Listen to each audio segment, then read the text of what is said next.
పారదర్శకమైన సంప్రదింపులు లేకుండా జరుగుతున్న కసరత్తుపై ఈ సభ తీవ్ర ఆందోళన వ్యక్తం చేస్తుంది. అన్ని రాష్ట్ర ప్రభుత్వాలు, అన్ని రాజకీయ పార్టీలు, భాగస్వామ్య పక్షాలతో విస్తృతమైన సంప్రదింపుల తర్వాత పునర్విభజన కసరత్తును పారదర్శకంగా చేపట్టాలని ఈ సభ కోరుతుంది. కేంద్ర ప్రభుత్వం నిర్దేశించిన లక్ష్యాలకు అనుగుణంగా జనాభా నియంత్రణ కార్యక్రమాన్ని సమర్థవంతంగా అమలు చేసిన రాష్ట్రాలకు పునర్విభజన శాపంగా మారకూడదు.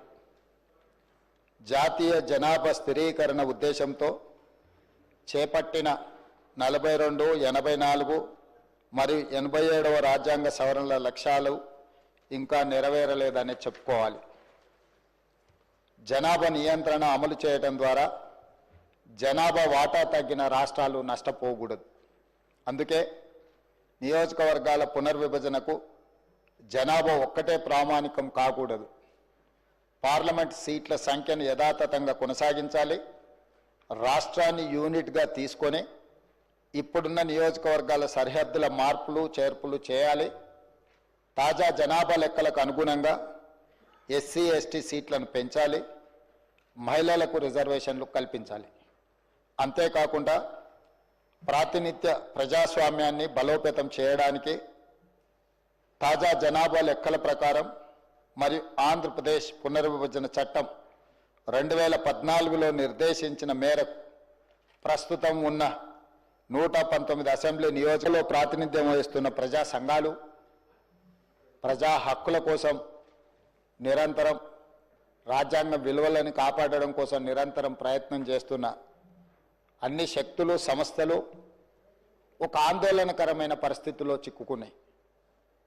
దీనికి ప్రధానంగా ఈ మధ్యకాలంలో కేంద్ర ప్రభుత్వం పార్లమెంటు నియోజకవర్గాల పునర్విభజననే కాదు, పార్లమెంటు నియోజకవర్గాల పెంపుకు సంబంధించిన ప్రక్రియ మీద కూడా మాట్లాడడం మొదలుపెట్టింది.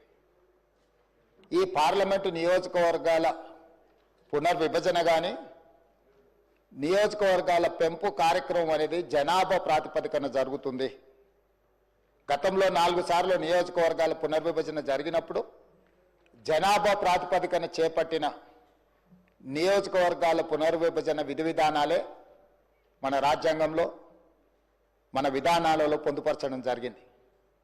అయితే 1971 జనాభా తర్వాత నియోజకవర్గాల పునర్విభజన అంశం ప్రతిపాదనకు వచ్చినప్పుడు ఆనాటి ప్రధానమంత్రి శ్రీమతి ఇందిరాగాంధీ గారు జనాభా ప్రాతిపదికన నియోజకవర్గాల పునర్విభజన జరిగితే రాష్ట్రాల మధ్యలో అంతరం పెరుగుతుంది, రాష్ట్రాల మధ్యలో సుహృద్భావమైన వాతావరణం చెడిపోతుందన్న ఆలోచనతోనే రాజ్యాంగాన్ని సవరించడం ద్వారా 25 సంవత్సరాలు వివిధ రాష్ట్రాలలో ఉన్న నెంబర్ ప్రకారమే నియోజకవర్గాల పునర్విభజన చేయాలని ఆనాడు చట్టాన్ని సవరించారు.